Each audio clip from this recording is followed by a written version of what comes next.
ಇವತ್ತು ನಾವು ನಮ್ಮ ಇದಕ್ಕೆ ಚಿಕ್ಕಬಳ್ಳಾಪುರ ಜಿಲ್ಲೆಗೆ 21ನೇ ಪ್ರವಾಸ 21ನೇ ಜಿಲ್ಲೆ ನಾವು ಕವರ್ ಮಾಡ್ತಿದ್ದೀವಿ. ಎಲ್ಲ ಕಾರ್ಯಕಾರಿ ಸಮಿತಿಯವರು.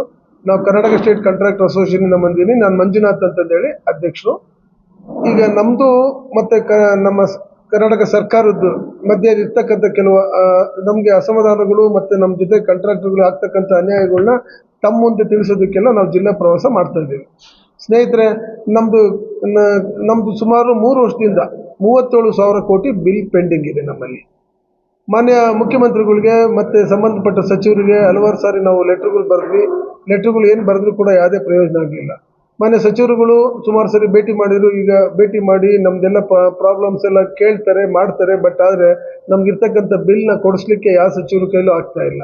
ಈ ಥರ ಒಂದು ಪರಿಸ್ಥಿತಿಯಲ್ಲಿ ನಾವು ಅನಿವಾರ್ಯವಾಗಿ ನಾವು ಈ ಪ್ರತಿಭಟನೆ, ಮುಷ್ಕರ ಅನ್ನೋ ಒಂದು ಇದಕ್ಕೆ ಬರಬೇಕಾಯ್ತು. ತಮಗೂ ಗೊತ್ತಿದೆ, ಮಾನ್ಯ ಕೆಂಪಣ್ಣ ಅವರು ಒಂದು ಹೋರಾಟದ ಫಲವಾಗಿ ಈ ಸರ್ಕಾರ ಬರೋದಕ್ಕೆ ಅಷ್ಟೋ ಇಷ್ಟೋ ನಾವು ಸಹ ಕಾರಣಕರ್ತರಾಗಿದ್ದೀವಿ ಅಂತಂದೇಳಿ ಮಾಧ್ಯಮದ ಮುಖಾಂತರ ಮಾನ್ಯ ಮುಖ್ಯಮಂತ್ರಿಗಳಿಗೆ ತಿಳಿಸೋದಕ್ಕೆ ನಾನು ಇಚ್ಛೆ ಪಡ್ತಾ ಇದ್ದೀನಿ. ಒಂದು. ಎರಡನೇದು, ನಮ್ಮದೇ ಆದಂಥ ಹಿಂದೆ ಮಾನ್ಯ ಮುಖ್ಯಮಂತ್ರಿಗಳು ಹಿರಿಯ ಮುತ್ಸದಿಯಾಗಿದ್ದಾರೆ. 7 ವರ್ಷ ಸತತವಾಗಿ ಮುಖ್ಯಮಂತ್ರಿಗಳಾಗಿದ್ದಾರೆ. 17ನೇ ಬಡ್ಜೆಟ್ ಮಂಡಿಸ್ತಿದ್ದಾರೆ. ಹಿರಿಯರಿದ್ದಾರೆ. ಅವ್ರ ಮೇಲೆ ನಂಬಿಕೆ, ವಿಶ್ವಾಸ ಇಟ್ಟು ನಾವೇನು ಮಾಡಿದ್ವಿ, ನಮ್ಮ ಪ್ರಾಬ್ಲಮ್ ಸಾಲ್ವ್ ಮಾಡ್ತಾರೆ ಅಂತಂದೇಳಿ ನಾವು ಸುಮಾರು 2 ವರ್ಷ ಕಾದ್ವಿ. ಆದರೂ ಸಹ ಏನೂ ಆಗಲಿಲ್ಲ. ಅವರಿದ್ದಂಥ ಸಂದರ್ಭದಲ್ಲಿ, ವಿರೋಧ ಪಕ್ಷದಲ್ಲಿ ಇದ್ದಂಥ ಸಂದರ್ಭದಲ್ಲಿ ನಾನು ಬಂದರೆ ನೀವು ಪ್ಯಾಕೇಜ್ ಮಾಡೋದಿಲ್ಲ, ನಾವು ಬಂದರೆ ನಾವು ಯಾವುದೇ ಥರವಾದ್ದು ಲ್ಯಾಂಡ್ ಆರ್ಮಿ ನಿರ್ಮಿತಿ ಕೇಂದ್ರಕ್ಕೆ ಕೊಡೋದಿಲ್ಲ, ಅದನ್ನೆಲ್ಲ ಆಗಿನ ಸಂದರ್ಭದಲ್ಲಿ ವಿರೋಧ ಪಕ್ಷದಾಗಿದ್ದಂಥ ಸಂದರ್ಭದಲ್ಲಿ ವಿರೋಧ ಏನು ಮಾಡ್ತಿದ್ರಲ್ಲ ಅದೆಲ್ಲದೂ ಈ ಸರ್ಕಾರದಲ್ಲಿ ಆಗ್ತಾ ಇದೆ.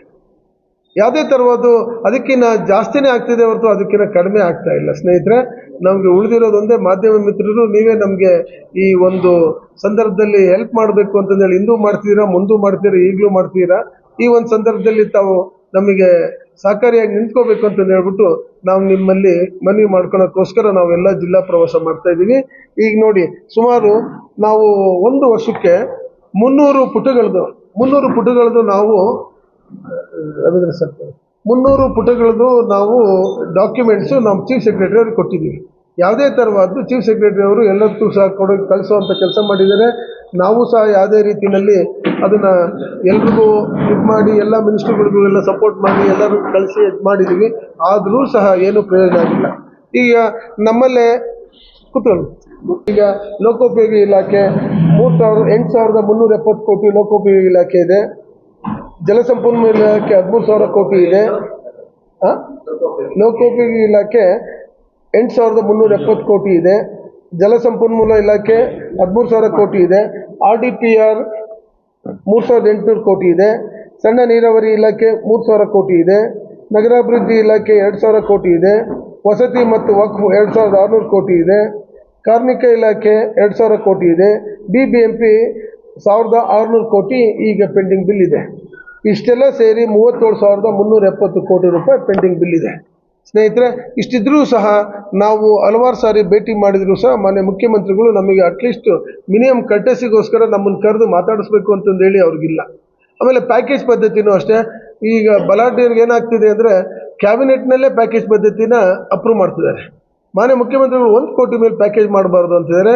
ಈ ಥರ 10 ಜಿಲ್ಲೆಗಳು ಸೇರಿ 200 ಕೋಟಿದು ಪ್ಯಾಕೇಜ್ ಮಾಡಿದ್ದಾರೆ. ಅದನ್ನು ಕ್ಯಾಬಿನೆಟಲ್ಲಿ ಅಪ್ರೂವಲ್ ಕೊಡ್ತಿದ್ದಾರೆ. ಕೊಡಬಾರ್ದಲ್ವಾ? ಯಾಕಂದರೆ ಕ್ಯಾಬಿನೆಟಲ್ಲಿ ಅಪ್ರೂವಲ್ ಕೊಟ್ಟರೆ ಯಾರು ಹೊರ ರಾಜ್ಯದವ್ರಿಗೆ ಅನುಕೂಲ ಆಗುತ್ತೆ ಹೊರತು ಲೋಕಲಾಗಿ ನಮ್ಮ ಕಾಂಟ್ರಾಕ್ಟರ್ಗಳಿಗೆ ಯಾರಿಗೂ ಅನುಕೂಲ ಆಗ್ತಾ ಇಲ್ಲ.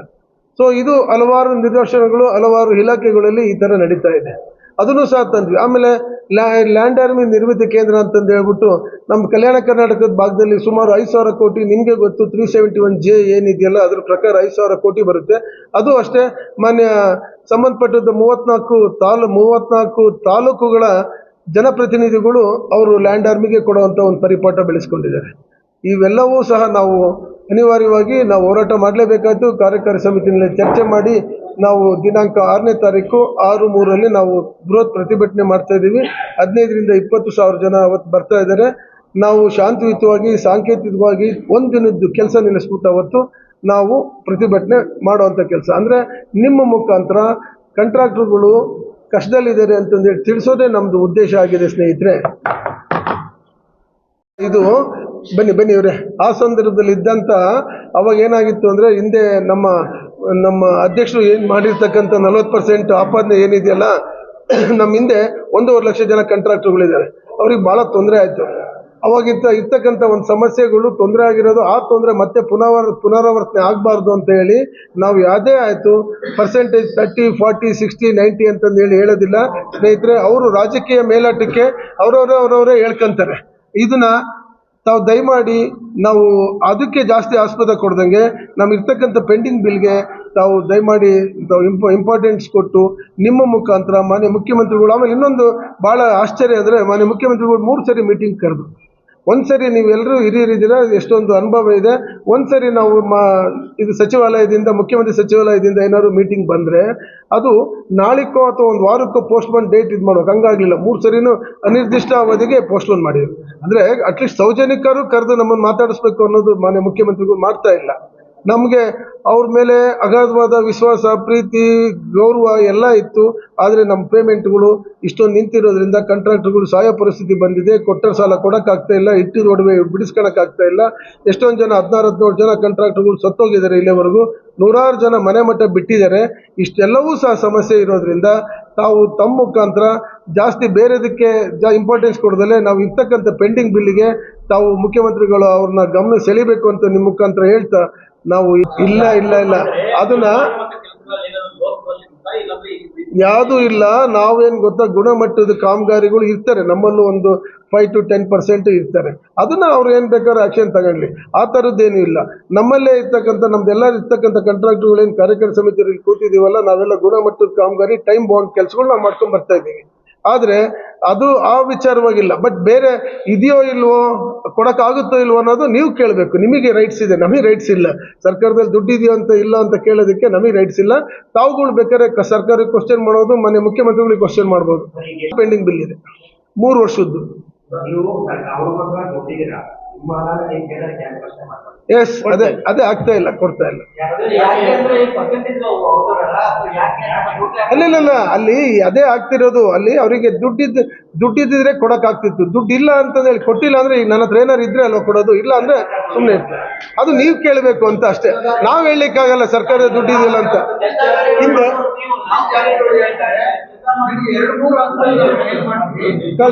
ತಾಳಿ 1 ನಿಮಿಷ ಸರಿ,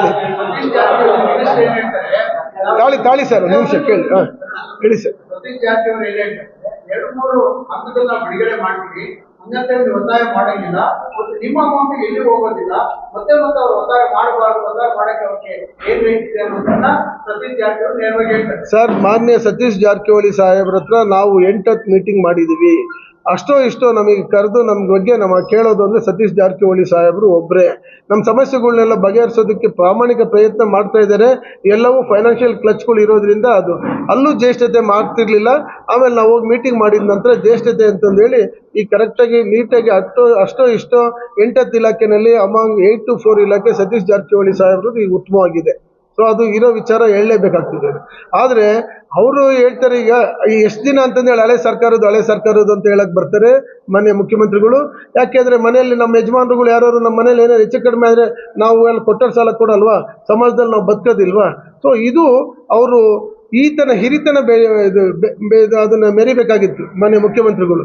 ಹಳೆ ಸರ್ಕಾರದ್ದು ಅಂತ ಎಲ್ಲರೂ ಒಂದೇ ಸ್ಲೋಗನ್ ಹೇಳೋದು ತಪ್ಪು. ಮೊನ್ನೆ DCM ಸಾಹೇಬರು ಹೇಳಿದರು. DCM ಸಾಹೇಬರು ಅಷ್ಟೇ BBMP ಕೊಟ್ಟು ಇಂಟ್ರೆಸ್ಟು ಮೇಜರ್ ಇರಿಗೇಷನಿಗೆ ಕೊಡ್ತಾ ಇಲ್ಲ.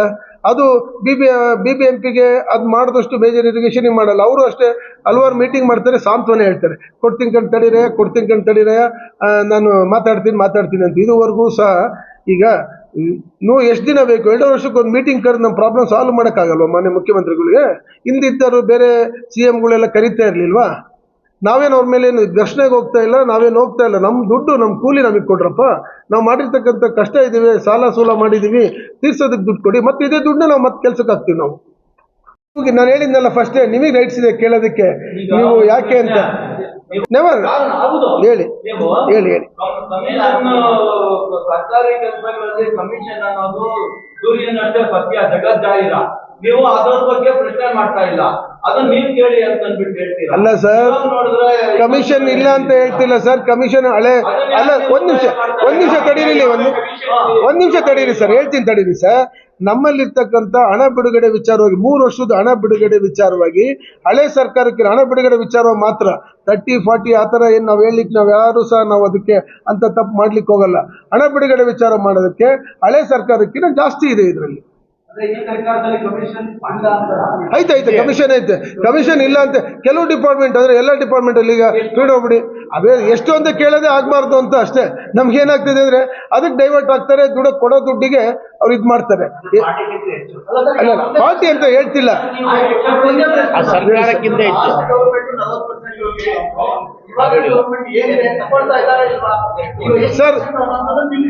ಸರ್ ಕೇಳಿ, ಲಾಸ್ಟ್ ಗೌರ್ಮೆಂಟ್ 40% ಅಂತ ಹೇಳಿದ್ದು ನಮ್ಮ ಅಧ್ಯಕ್ಷರದ್ದು ತಪ್ಪು, 2 ಮಾತಿಲ್ಲ.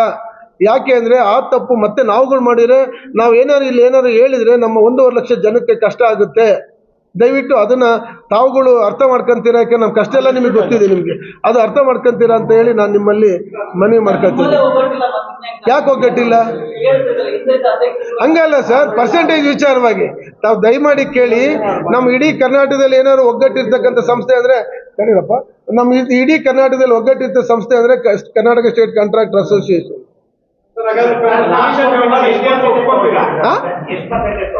ಯಾ ಸರ್ ಅದನ್ನೇ ಸರ್ ಪರ್ಸೆಂಟೇಜ್ ವಿಚಾರ ತಾವು ದಯಮಾಡಿ ಕೇಳಬೇಡಿ ಸರ್.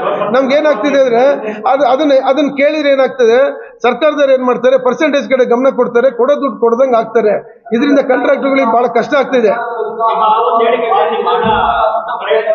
ಸರ್. ಅಲ್ಲ ಅದು ಯಾಕೆಂದ್ರೆ ನಾವು ಇನ್ನೂ 2.5 ವರ್ಷ ಅಲ್ಲ ತಡೀರಿ ಸರ್, 2 ವರ್ಷ ಜೀವನ ಮಾಡ್ಬೇಕಲ್ಲ ನಾವು. ನಾವೇನ್ ಗೊತ್ತಾ, ಇವತ್ತಿನ ಮುಗಿಸ್ಕೊಂಡು ಹೋಗೋದಿಲ್ಲ ನಾವು. ಈಗ ಕೊಡೋ ದುಡ್ಡು ಕೊಟ್ರೆ ಮತ್ತೆ ಪುನಃ ಕೆಲಸ ಮಾಡ್ತೀವಿ. ವೃತ್ತಿ ಧರ್ಮ ಇದು. ನಾವು ಏನಾಗ್ತಿದೆ, ವೃತ್ತಿ ಧರ್ಮ ಇದು. ನಾವು ಇವತ್ತು ಬಿಟ್ಟು ಹೋಗಂಗಿಲ್ಲ. ಇವತ್ತು ಬಿಟ್ಟು ಏನಪ್ಪ ಮುಗ್ದೋಯ್ತು, ದುಡ್ಡು ಕೊಡೋದು ಕೊಟ್ರೆ ಮನೆಗೆ ಹೋಗ್ತೀವಿ ಅನ್ನಂಗಿಲ್ಲ. ಮತ್ತೆ ಪುನಃ ಸರ್ಕಾರಕ್ಕೆ ಹಾಕ್ತೀವಿ, ಮತ್ತೆ ಸರ್ಕಾರದ ಕಾಮಗಾರಿಗಳನ್ನೇ ತಗೊಂತೀವಿ ನಾವು. ಸರ್ಕಾರದಲ್ಲಿ ನಿಮ್ಮ ಮಾಧ್ಯಮದ ಮುಖಾಂತರ ಸರ್ಕಾರಕ್ಕೆ ತಾವು ತಿಳಿ ಹೇಳಿ ನಮಗೆ ಬೇಗ ಕರೆದು ನಮ್ ದುಡ್ಡು ಕೊಡ್ಸಿ ಅಂತ ನಿಮ್ಮಲ್ಲಿ ಕೇಳ್ಕೊಂತಿರೋದು ಅಷ್ಟೇ. ಇದು ಈಗ ಬರ್ತಿರೋದು ಮೊದಲು ಇತ್ತು. ಈಗೇನ್ ಗೊತ್ತಾ, ನಮ್ದು ಫಾರ್ ಎಕ್ಸಾಂಪಲ್ 1 ಕೋಟಿ ಇದ್ರೆ ಪ್ಲಸ್ 18 ಸೇರಿಸ್ತಾರೆ ಆಯ್ತಾ, ಅವಾಗ ಅದು ಬರುತ್ತೆ. ಮತ್ತೆ ಆಮೇಲೆ ನಮ್ದು ಮಾಮೂಲಿ GST ನಮ್ದೇನು ಸ್ಟ್ಯಾಚ್ಯುಟರಿಯಲ್ ಡಿಡಕ್ಷನ್ಸ್ ಏನಿರುತ್ತೋ ಅದು 6-7% ಡಿಡಕ್ಷನ್ ಆಗುತ್ತೆ. ಅದು ನಮ್ದು ಬೆನ್ವಾಲೆಂಟ್ ಫಂಡ್ ಇರ್ಬೋದು, ಲೇಬರ್ ಸೆಸ್ ಇರ್ಬೋದು, ನಮ್ದು ರಾಯಲ್ಟಿ ಇರ್ಬೋದು, ಎಲ್ಲವೂ ಡಿಡಕ್ಷನ್ ಆಗುತ್ತೆ. ಕರೆಕ್ಟ್ ಕರೆಕ್ಟ್ ಸತ್ಯ ಸರ್. ಇದು ಅದು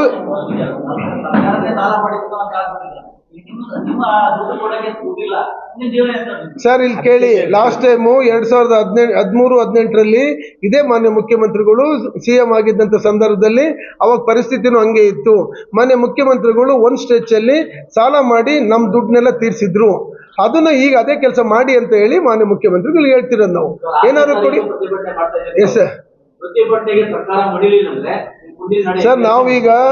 ನಾವು ಇದು ಮಾರ್ಚ್ ತಿಂಗಳು ನಿಮ್ಗೆಲ್ಲ ಗೊತ್ತಿರೋ ಹಂಗೆ ಸಣ್ಣ ಪುಟ್ಟ ಕಾಂಟ್ರಾಕ್ಟರ್ಗೆ 5 ಲಕ್ಷ 10 ಲಕ್ಷ 20 ಲಕ್ಷ ಬರ್ತಕ್ಕಂಥ ಇದು ತಿಂಗಳಿದು.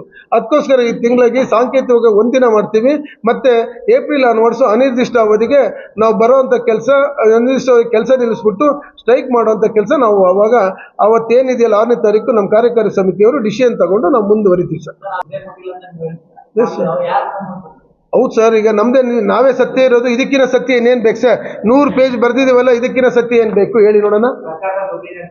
ಅದನ್ನ ತಾವು ತೀರ್ಮಾನ ಮಾಡಿ ಸರ್, ತಾವು ಹೇಳಿ ಸರ್. ಸರ್ ಒತ್ತಡ ಅಂತ ಹೇಳ್ಕೋಬಾರ್ದು. ಮಾನ್ಯ ಮುಖ್ಯಮಂತ್ರಿಗಳು ಇದು ಉಪಮುಖ್ಯಮಂತ್ರಿಗಳು ಹಂಗೆ ಹೇಳಿದ್ರು. ಅಲ್ಲ ಸರ್, ನಾವು ಬಡಪಾಯಿಗಳು ಕಾಂಟ್ರಾಕ್ಟರ್ಗಳು, ನಾವೇ ಸರ್ ಸರ್ಕಾರದ ಮೇಲೆ ಒತ್ತಡ ಮಾಡೋಣ? ಮಾಡಿದ ಕೂಲಿ ಕೊಡಕ್ ನಮ್ಗೆ ಬಡ್ಡಿ ಕೊಡ್ತಾರ? ನಮ್ಗೇನೇನಾದ್ರು ಬೇರೆ ಸೇರಿಸ್ಕೊಟ್ಟು ಬೆನಿಫಿಟ್ ಕೊಡ್ತಾರ? ನಾವು ಮಾಡಿದ ಕೆಲಸದ ಕೂಲಿ ನಮಗೆ ಕೊಡ್ರಪ್ಪ ಅಂತ ಕೇಳ್ತಿರೋದು ಅಷ್ಟೇ ಸರ್. ಹೇಳಿದ್ವಲ್ಲ ಸರ್, 1.5 ಲಕ್ಷ ಕಾಂಟ್ರಾಕ್ಟರ್ಗಳಿದ್ದಾರೆ. 5 ಲಕ್ಷದಿಂದ ಹಿಡ್ಕೊಂಡು ಸುಮಾರು 10-20 ಕೋಟಿ 200 ಕೋಟಿ ಇರ್ತಕ್ಕಂಥ ಪೆಂಡಿಂಗ್ ಬಿಲ್ ಇರ್ತಕ್ಕಂಥ ಕಾಂಟ್ರಾಕ್ಟರ್ಗಳು ನಮ್ಮ ಜೊತೆಗಿದ್ದಾರೆ. ಆಮೇಲೆ ನಾವು ಇನ್ನೊಂದು ನಿಮ್ಗೆ ಹೇಳಕ್ ಇಷ್ಟ ಪಡ್ತೀನಿ, ಎಲ್ಲ ದೊಡ್ಡ ಕಾಂಟ್ರಾಕ್ಟರ್ಗಳು ಏನಿದಾರೋ ಆ ದೊಡ್ಡ ಕಾಂಟ್ರಾಕ್ಟರ್ಗಳು ಪರ್ಮಿಷನ್ ತಗೊಂಡಿದ್ದೀವಿ. ಅವರು ಸಹ ಇದಕ್ಕೆ ಕೆಲಸ ನಿಲ್ಲಿಸ್ಬಿಟ್ಟು ನಮ್ಮ ಸಾಂಕೇತಿಕವಾಗಿ ನಮ್ಮ ಇದಕ್ಕೆ ಅದು ಮುಷ್ಕರಕ್ಕೆ ಬರೋದಕ್ಕೆ ಅವ್ರು ತಯಾರಿದ್ದಾರೆ sir. Thank you sir, thank you.